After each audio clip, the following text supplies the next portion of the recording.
سڵاوتان لێ بەڕێزان بەخێربێن بۆ تاقیکردنەوەی حەوتەم تست 7 و دەست پێکەین لە پرسیار یەکەمەوە. پرسیار یەکەم. During the Middle Ages, England was an important trading nation and people came to England from abroad to trade and also to work.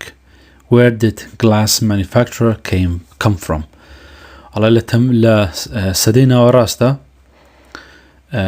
لسدەی ناوەڕاستە ئینگلند واخود ئینگلتەرا وڵاتێکی زۆر گرنگ بوو بۆ بازرگانی و خەڵک لە وڵاتانی ترەوە ئەهات بۆ ئینگلند بۆی بازرگانی بکە و بۆی ئیش بکات. پرسیارەکە ئێرەیە. Where did glass manufacture come from? ئەڵێ دروستکردنی یاخود بەرهەمهێنانی شوشە لە چیەوە هات؟ دروستکردنی یاخود بەرهەمهێنانی شوشە لە چیەوە هات؟ ئەمە پرسیارەکەیە، یعنی لە چ وڵاتێکەوە هات؟ بەس ئەوە پرسیارەکەیە. جێرمەنی واتە ئەڵمانیا، ئیتالیا، هۆڵەندا، فرانسا. لە چ وڵاتێکەوە هات؟ وەڵامی خۆت هەڵبژێرە. وەڵامی من ئیتالی. During the Middle Age, people came to England from abroad to trade and also to work, such as weavers from France, engineers from Germany, also glass manufacturers from Italy, and canal builders from Holland. على سدينا وراستا خلق هاتن بو إنجلند لدري ولاتن بو إشكدن و هروها بو بازرگاني. بۆ نمونە weavers from France واتە جۆڵاکانەوانی کە ئیژە شتە چنن، ئەوانی کە شتیانە چنی لە فەڕەنسا هاتون. engineers from Germany ئەندازیارەکان لە ئەڵمانیا هاتن. glass manufacturer from Italy ئەوانی شوشەیان دروستەکرد لە ئیتالیا هاتون. و canal builder from Holland ئەوانی کە کەناڵەکانیان دروست، کەناڵی ئاوێنەها جۆگەلەیەکی ئاوێنە دروستیەکەن دەستکردە لە هۆڵندا هاتون. پرسیاری دووەم. ئەڵێ و کەسانی کە ڕوبەڕووی توندوتیژیە بنەوە، توندوتیژیە خێزانی domestic violence، توێ ڕوبەڕووی توندوتیژیە بنەوە ئەتوان لەکوێ یارمەتی وەرگرن؟ The NHS لە NHSەوە the Citizen Advice Bureau. Citizen Advice Bureau واتە ڕاوێژی نووسنگەی ڕاوێژکاریە کە خەڵک ئەچێت سەر بە حکومەتە هاوڵاتی، ڕاوێژی هاوڵاتی، نووسینی ڕاوێژی هاوڵاتی کوردەکەی ئەوەکە. خۆ the Human Rights Commission، the RSPB هێنە چێزەوە خۆتان نەزانن هینە بەشی تەندروستیە. Citizen Advice Bureau بەشی ئامۆژگاریە ڕاوێژە یاخود پێویست بە هانایان بۆ بی. و Human Rights Commission ئەوە کۆمیسیۆنی مافیەکانی مرۆڤە. the RSPB ئەو بەشی ئاژەڵانە، ئەو ئاژەڵانی کە پێویستیان بە یارمەتی بێ ئەمانە یارمەتی تەماشایەکەن و یاخود بەهانایەوەدێن. وەڵامی خۆت هەڵبژێرە. وەڵامی من the Citizens Advice Bureau. People facing domestic violence can get help from a solicitor or a Citizen Advice Bureau. ئەڵەو کەسانی کە تووشی توندوتیژی خێزانە بنەتوانن هاوکاری وەرگن لە پارێزەرەوە یاخود لە Citizen Advice Bureau. پرسیاری سێم. Which American president worked closely with Margaret Thatcher? ئەڵە چه سەرۆکێکی ئەمریکا لە نزیکەوە ئیشی لەگەڵ Margaret Thatcher کرد؟ Margaret Thatcher یەکەم ئافرەتی سەرۆکوەزیرانی بەریتانیان بوو. Hillary Clinton، Ronald Reagan، Jimmy Carter، George Bush. کامیان بوو؟ وەڵامی خۆت هەڵبژێرە. وەڵامی من ئەمەیە. Ronald Reagan. Margaret Thatcher worked closely with the United States President. Margaret Thatcher لە نزیکەوە ئیشی لەگەڵ سەرۆکی ئەمریکا کرد. Ronald Reagan and was one of the first Western leaders to recognize and welcome the change in the leadership of the Soviet Union, which eventually led to the end of the Cold War.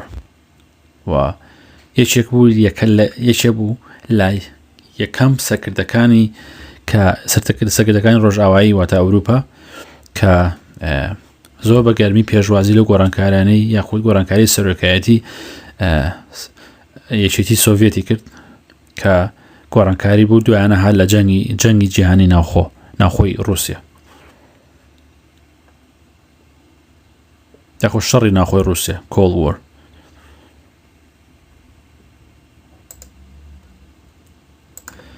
پرسیاری چوارەم people might be taken to court if they own money to someone. خەڵک ئەکرێت بچێت ببرێتە دادگاوە ئەگەر قەرزاری کەسێ بن. ڕاستە یان غەڵەتە؟ True or false؟ بێگومان ڕاستە ئیمن هەواڵک ئین برینەکەی من ئێوەی خۆشتان هەڵبژێرن. بەڵێ This statement is true. واتام دەستەواژەیە ڕاستە. پرسیاری پێنجەم Who was the first Archbishop of Canterbury؟ چیە بوو یەکەم Archbishop لە زمانی نزیە و شەشی کۆنە بە مانای قەشەیەکی گەورەیە کە سەکردی هەموو قەشەکانی ترە. چێ بوو یەکەم قەشەی Canterbury ئەو کڵێسەیە ئەو شوێنەیە کە هینا کە ماڵی پاشا و کە سوکاری پاشا ئاچن لە بۆنەیەکە یاخود سەردانیەکەن بۆ خواپەرستی کانتەبەری و کڵێسەی لێیە. واتە Who was the first Archbishop of Canterbury؟ چێ بوو یەکەم قەشەی کانتەبەری کەنیسەی کانتەبەری؟ Saint Patrick، Saint Columba، Saint Augustine، Saint Peter. وەڵامی خۆت هەڵبژێرە؟ وەڵامی من ئەوەیە Saint Augustine کە کەسیش زۆر بەنابانگ بوو لە ڕاگەاندنی دینی مەسیحێت. Saint Augustine led missionaries from Rome who spread Christianity in the south. Saint Augustine became the first Archbishop of Canterbury. Saint August led missionaries from Rome. واتە missionary واتە کەسی کە پەیامەگەیەنێ پەیامێکی تر هەر پەیامێک بەڵام لەم ڕستەیە لەبەری باسی مەسیح دەکەین واتە پەیامنێری مەسیحی. ڕێبەرایەتی کەنیسەکانی کرد لە ڕۆمەوە who spread Christianity in the south کە ئاینی مەسیحێت بڵاوکەنەوە لە south لە باشوور. Saint Augustine became the first Archbishop of Canterbury. واتە هەروە بوو بە یەکەم قەشەی Canterbury. پرسیاری شەشەم How many members does a jury have in England, Wales and Northern Ireland؟ واتە jury ئەگەر بزانن ئەوە دەستەی سوێن خواردن کۆمەڵە خەڵکن لە دادگا کۆبنەوە کە دادوەر ناتوانە بە تەنیا بڕێ لەسەر بە لەبەروی کێسەکە ئاڵۆزە ئەم 12 کەسە بڕیاری لەسەردەن بەم 12 کەسە کەس نایان ناسێ هەرێکەوە لە شوێنێکەوە دێن بڕیار بەڕاستگۆیانە بڕیارەدەن و گوێگری تاوانەکە بن گوێگری هەردوو لابن ئیتر ئەو کاتە بڕیارەدەن. وەڵامی خۆت هەڵبژێرە؟ پێشترم پرسیارەمە باس کردووە. وەڵامی من 12 کەس. In England, Wales and Northern Ireland, a jury has 12 members, and in Scotland, jury has 15 members. واتە لە ئینگلند و لە وێلس و لە ئایرلەندی باکوور جۆریەکان 12 ئەندامن 12 کەسن. بەڵام لە سکۆتلەندا 15 کەسن 15 ئەندامن. پرسیاری حەوتەم What is tested with the driving test? Choose two options. چی تاقیکردنەوەیەک ئەکرێ لە کاتی تاقیکردنەوەی شۆفێریە؟ چی تاقیکردنەوەیەک لە کاتی تاقیکردنەوەی شۆفێریە؟ دوو بژاداڵ بژێرە واتە کاتێک کە مۆڵەتی شۆفێری دەرەکەی دوو شت زۆر گرنگە کە تاقیکردنەوە لەسەر بکەن. Your medical condition واتە تەندروستیت Your knowledge زانیاریەکانت Your practical skills واتە کردەوەی ئەزموونی کردەوەیت یاخود زانیاریەکانی بەکردار Your physical condition واتە جەستەین واتە بارودۆخی جەستەیت. دوو دانە هەڵبژێرە. وەڵامی من Your knowledge and your practical skills واتە کارایی ئەمان ینی زانیار لەسەر زانیاریەکان تاقیکردنەوە لەسەرەکرێ و هەروە لەگەڵ لەسەر کردەوەکان چۆن بەکردەوە سیارە لێ خوڕی. To get a UK driver license you must pass a driving test. بۆی مۆڵەتی شۆفێری بەریتانیا بەدەست بێنی ئەبێت تاقیکردنەوە بکەی تاقیکردنەوەی لێخوڕین which test both your knowledge and your practical skills. بۆیە تاقی دەکاتەوە لە زانیاریان لە knowledge لە ئەو علمی کە پێێت ئەو زانیاری دەربارەی سایق و هەروە your practical skills واتە شارەزایی لە شارەزایی کردداریت. پرسیاری هەشتم What is the role of speaker؟ واتە پێگەی یاخود دەور لێرە ڕۆڵدانی دەوری قسەکەر چییە؟ دەوری قسەکەر بەسی لێرە ئەوەیە قسەکەری پەرلەمان واتە سەرۆکی پەرلەمان. دەوری سەرۆکی پەرلەمان چییە؟ چوار بژاردەمان هەیە دانێک هەڵبژێرین to keep order during political debates to make sure the rules are followed. واتە فەرمان بکە لە کاتی گفتوگۆی سیاسیە و هەروەها دڵنیا بێتەوە کە هەموو یاساکان بە تەواوەتی جێبەجێ کراون. To point out what they see as the government's failures and weaknesses. و سەرنجی ئەو بدەن کە چییە بێن لە شکستەکان یاخود خاڵە لاوازەکانی حکومەت. To control important public appointments. بۆ جڵەوگرتنی مۆعیدی خەڵکی گشتی مۆعیدە گشتەکان مۆعیدە گرنگەکان نازانم بەبەستی چیە لەوە. To challenge the government and put forward alternative policy. واتە ئاڵنگاری و بەرەنگاری دەسەڵات بێتەوە یاخود حکومەت بێتەوە بۆ ئەوەی سیاسەتێکی بەدیل بێتە پێشەوە. وەڵامی خۆت هەڵبژێرە. وەڵامی من ئەمەیە. The speaker keeps order during political debates. ئەڵێ قسەکەری پەرلەمان یاخود سەرۆکی پەرلەمان Speaker keeps order during political debates. ئەڵێ فەرمانەکە بڕیارەتە قساکە خەڵکە هێنەوە بە چیە لە قسە بکە چیە لە قسە بکە لە کاتی گفتوگویەکی سیاسیە to make sure the rules are followed. و خۆی دڵنیای کاتەوە کە هەموو یاساکان جێبەجێ کراون و بە تەواوەتی کە ئیشان پێکراوە. پرسیاری نۆیەم Which of the following statement is false regarding youth court؟ واتاڵێت کامێک لەم دەستەواژانی خوارەوە هەڵەیە لەبارەی دادگای گەنجان یاخود مناڵان. The parents or carers of the young person being judged are expected to attend the hearing. ئەڵێ دایک و باوک یاخود چاودێری ئەو کەسە گەنجە کە دادگایی یەکرێت چاوەڕوانی ئەوەی لێکرێت کە ئامادە بێت لە دادگا. A member of the public are not allowed in them. ئەڵێ ئەندامی کۆمەڵگا ناتوانێت لێ ئامادە بن مەبەستی لە دادگای مناڵانە. They are used for trials of young people aged 10 to 10. وەتاڵێ بەکاردێت بۆ دادگایکردنی مناڵانی 10 بۆ 18 ساڵ. The name or a photograph of the accused young person cannot be published in newspapers or used by the media. ئەڵێ وێنە و ناوی ئەو کەسێک کە تاوانبار کراوە بۆ مناڵە ئەو تەمەن مناڵی کە تاوانبار کراوە ناتوانێت بەکار بێت بۆ بڵاوکردنەوە لەلایەن ڕۆژنامەکانەوە و لەلایەن میدیاوە. وەڵامی خۆت هەڵبژێرە. وەڵامی خۆت هەڵبژێرە کامیان کام دەستەواژەی خوارەوە غەڵەتە دەربارەی دادگای مناڵان. false. پێت وایە کامە غەڵەتە. وەڵامی من ئەمەیە. They are used for trial of young people aged 10 to 18. پێم وایە ئەو دادگای مناڵان بەکاردێ بۆ دادگایکردنی مناڵان تەمەنی 10 بۆ 7 ساڵ. They are used for trial of young people aged 10 to 17. واتە دادگایی مناڵان بەکاردێ بۆ دادگایکردنی مناڵان بۆ خەڵکانی تەمەن 10 بۆ 7 ساڵ نەک 18. Which two films were directed by David Lean؟ کام دوو فلیمە دایرێکتەکەی هین بووە David Lean بووە واتە بەڕێوەچوونی فلیمەکە لەلایەن David Lean بووە. Brief Encounter, The 39 Steps, Lawrence of Arabia, Chariots of Fire. کامە بووە. وەڵامی خۆت هەڵبژێرە.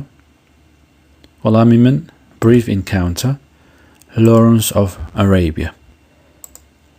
David Lean directed a brief encounter 1945 and Lawrence of Arabia 1962. عدالة ديفيد لين دايركتري فيلمي brief encounter بو 1945 و Lawrence of Arabia 1962.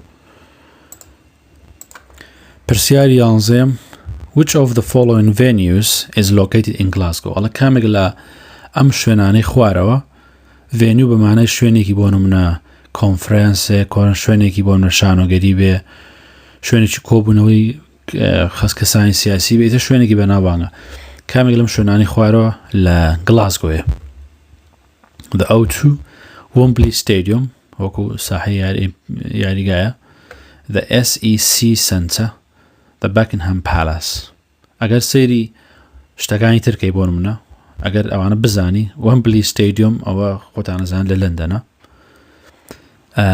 Buckingham Palace ئەوە لە ئەویش هەر لە لەندەنە شوێنی پەرلەمانە شوێنی پاش ئەوانێ جا کامەیانە وەڵامی خۆ دەڵبژێرە بۆ شێوازە بێ لە پرسیارەکە تێبگەی تەماشاکە بۆ منەگەر شتێنەکە نزانی بزان ئەمانە لەکوێیە و vێنی و بە یاریگە ناڵم vێنی و کەواتە یاریگای بێ دەرکەی بۆ شێواز وەڵامی من The SEC Centre بەڵێ ئەڵە The Scottish Exhibition and Conference Centre is located in Glasgow ئەڵێ شانۆگەری و پێشانگای کۆنفرەنسی سکۆتیەکان لە گلاسگۆیە پرسیاری 12 How many British casualties were recorded during the first day of the British attack of the Somme in July 1916 during the First World War ئەڵێ چەند برینار و قوربانی تۆمار کراوە لە یەکەم ڕۆژی هێرشەکەی بەریتانیا لە شەڕی سۆمی کە لە نزیک فەڕەنسا کراوە لە ساڵی 1916 مانگی حەوت لە جەنگی جیهانی یەکەم چەند برینار و قوربانی لێکەوتەوە 6,000 7,000 30,000 50,000 وەڵامی خۆت بنووسە وەڵامی خۆت دیاری کرد وەڵامی من 6,000 The British attack of the Somme in July 1916 resulted in about 60,000 British casualties on the first day alone. ئەڵێ هێرشەکەی بەریتانیای شەڕی سۆمی لە مانگی حەوتی 1916 دەرەنجامەکەی نزیکەی 6,000 بریناری لەکەوت برینار و قوربانی بەریتانی لێکەوتەوە لە یەکەم ڕۆژی شەڕەکەیە بەتەنها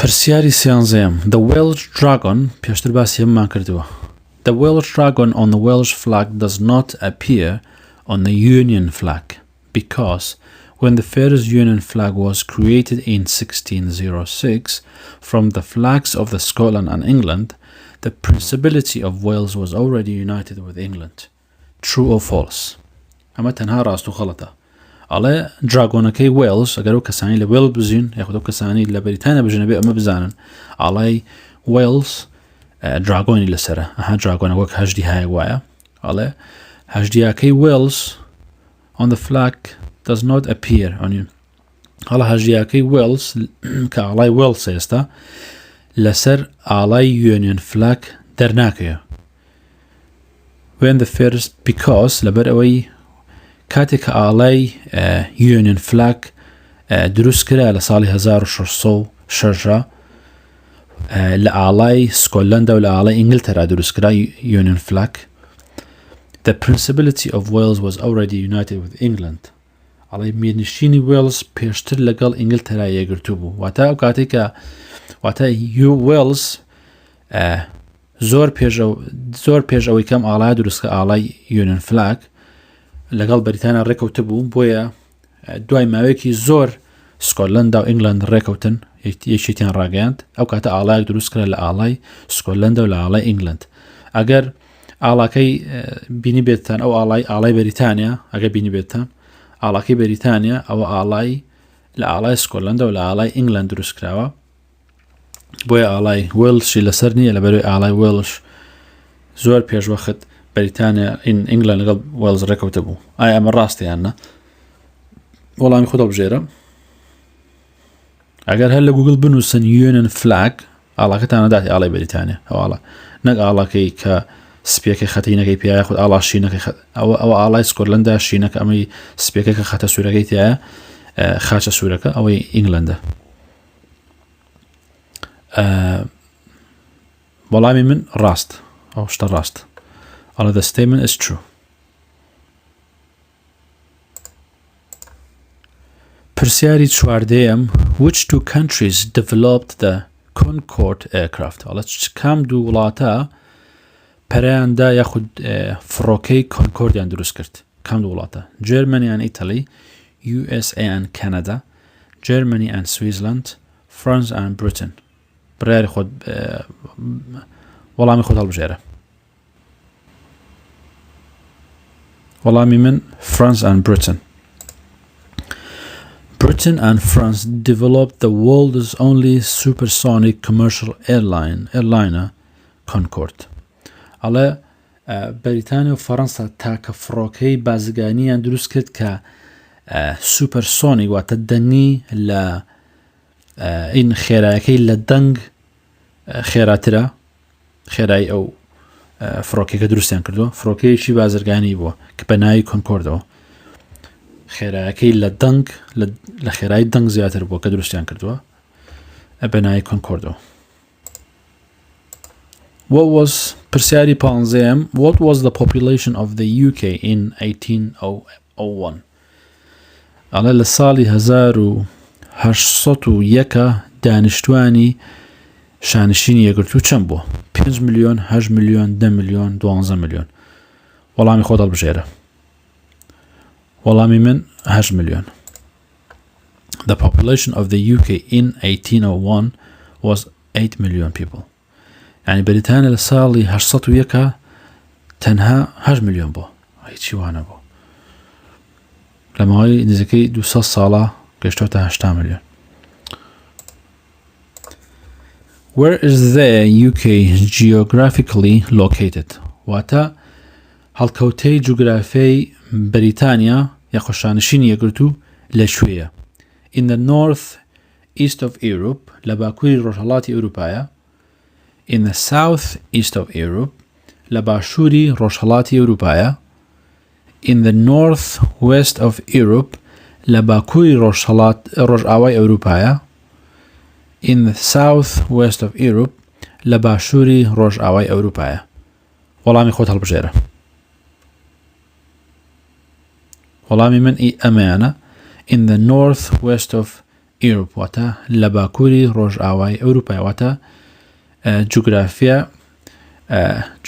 هەڵکەوتی جوگرافیای بەریتانیا لە شوێی ئەوروپایە من پێم وایە لە باکووری ڕۆژئاوای ئەوروپایە واتە in the north west of Europe.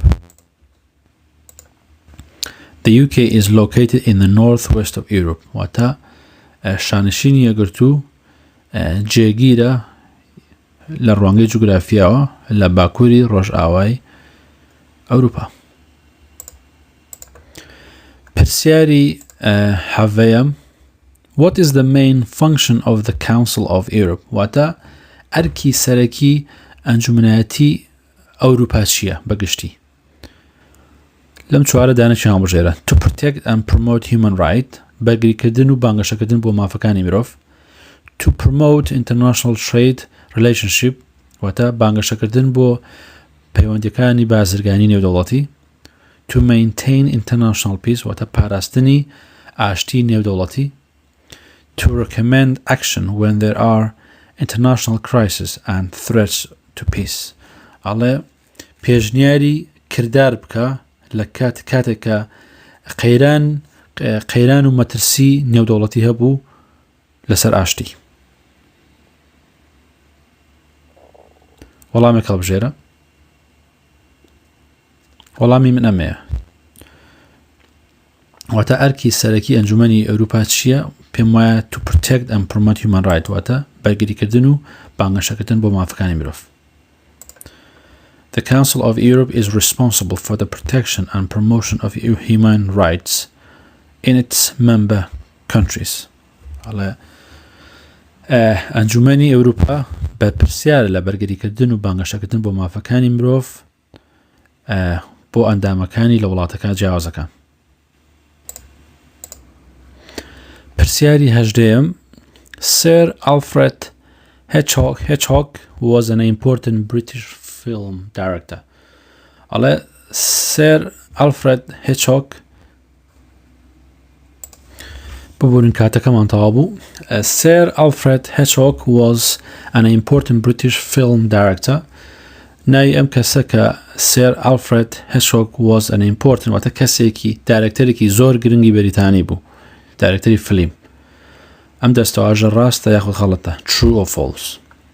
وەڵامی خۆت هەڵبژێرە. وەڵامی من true. تەواوە.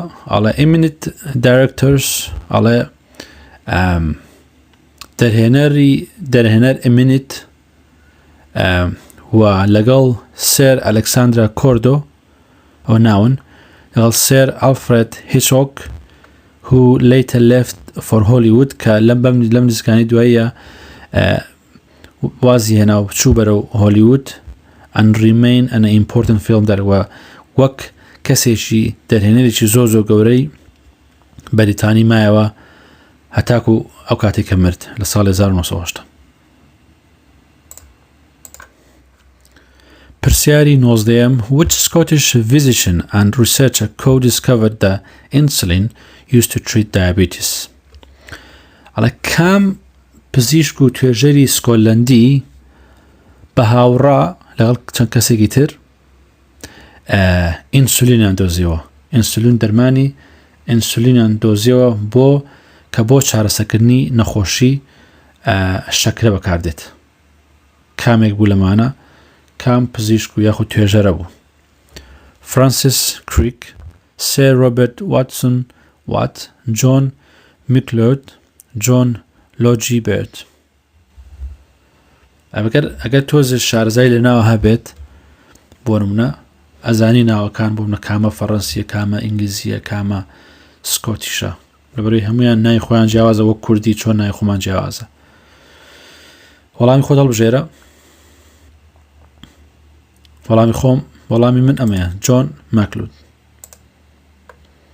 ئەگەر ناوێکت بینی ناوەکە بۆ نمونە پیتی یەکەمی گەورە بوو، دوای پیتی دووەمی بچووک بوو و دوای پیتی سێمی گەورە بوو، ئەو ناوانە دایمە سکۆتین یاخود وێڵسین. The Scottish physician and researcher John Miclud was the co-discoverer of insulin used to treat diabetes. واتە پزیشک و توێژەری سکۆتی هاوکار بوو و لەگەڵ چەند هاوکارێکی ترە دەرمانی ئینسولینیان دۆزیەوە بۆ چارەسەکردنی نەخۆشی شەکرە. پرسیاری 20م Who was voted the greatest Briton of all the time in 2002?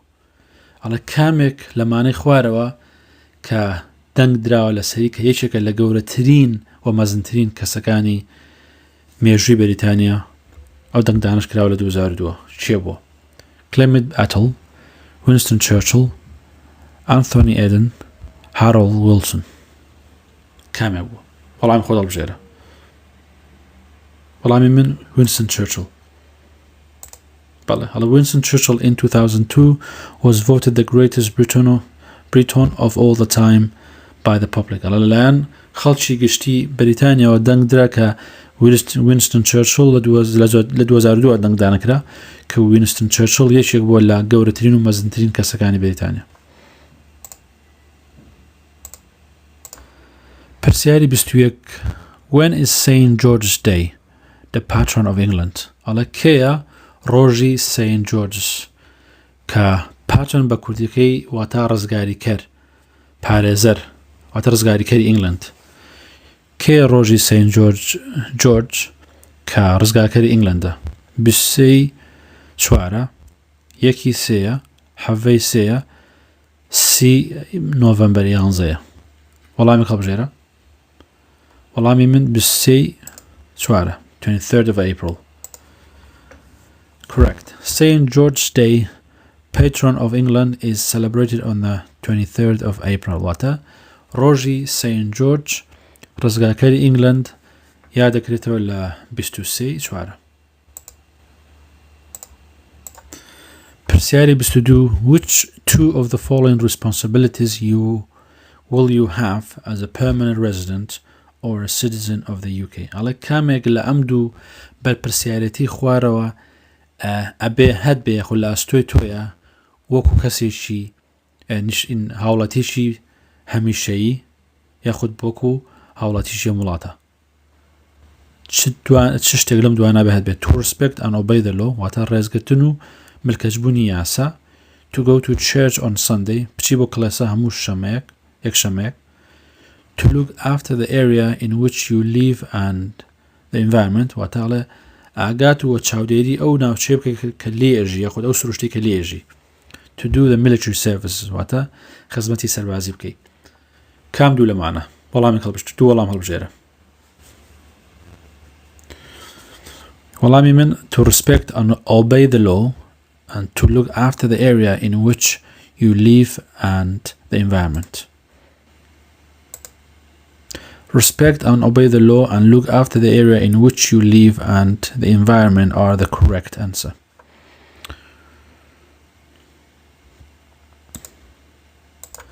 Persiari 23 which two of the following social laws were liberalized during the swinging 60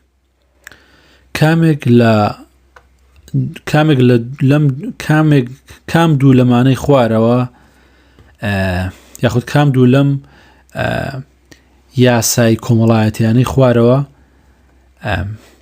گۆڕانکاری بەسەرهات یعنی ئەو تومتۆڵی نەما لە شەستەکانە لیبرەلایز واتە ئازادکردنی ئەو یاسایانە یاخود بخێتە بەر بژاردەی خەڵک which two of the following کام دوو لەمانەی خوارەوە واتە لەم دوو یاسای گشتیە یاخود یاسای کۆمەڵایەتی خوارەوە لە سەردەمی شەستەکانە swinging 60s واتە سەردەمی شەستەکان لیبرەلایز ئازاد کرا یاخود سەرپشت کرا بۆی کە خەڵک بۆ خۆی بیکە نەک لەوەی کە لەلایەن یاسا و ئەبێ وەکو یاسا بکەی the law of abortion واتە یاسای لەبەرچوون واتە لەبەرچوونی مناڵ the law of divorce یاسای تەلاق the law of immigration یاسای کۆچبەری the law of adoption یاسای لەبەرگرتن واتە تۆ مناڵێک لە خۆت بگری یاسای لە خۆگرتن خۆ لە خۆکردنی کەسێک یاخۆ مناڵێک کە لە خۆت گری وەکی خۆت کام دوو لەمانەی خوارەوە دوو وەڵام هەڵبژێرە وەڵامی من the law of abortion the law of divorce گۆڕانکاری لێ بەسەرهات خەڵک ئازاد کرا کە چۆن تەلاق بدە یاخۆن چۆن مافیەوەی هەبێ کە مناڵ لە بار خەیاخۆنە بەڵام لە تەمەنێکی سەرەتاییە نەک مناڵەکە لەسکای گەورە بێ The law of abortion and the law of divorce was liberalized during the swing 60 ئەڵێ یاسای لەباربردن و یاسای تەلاقکردن سربەست کرا ئازاد کرا لە ساڵەکانی شەستەکان بۆیە ئەڵەن swinging 60 لەبەرەوەی سەردەمێک بوو کە بەریتانیا لە ڕوانگەی کەلتوریەوە میوزیکەوە لە ڕوانگەی سێکشوالیەوە گۆڕانکاری زۆر بەسەرهات پرسیاری 24 وە کۆتایین پرسیار who was the mother of Elizabeth I واتە چێ دایکی پاش شاژن ئەلیزابەتی یەکەم بوو Jane Seymour Anna of Cleves Catherine of Aragon Anna Boleyn چێ بۆ دایکی ئەلیزابەت وەڵامی هەڵبژێرە وەڵامی من ئەمەیە ئەڵێ Anna Boleyn and Henry VIII had one daughter Elizabeth I واتە ئانا لەگەڵ هێنری هەشتم یەک کچیانە بوو ئەویش کە ئەلیزابەتی یەکەم بوو هیوادارم سوتان لێ وەرگرت بێت دووبارە بەسەریا بچنەوە و لە وانەی هەشتم لە تاقیکردنەوەی هەشتەمەتان بینم خواتان لەگەڵ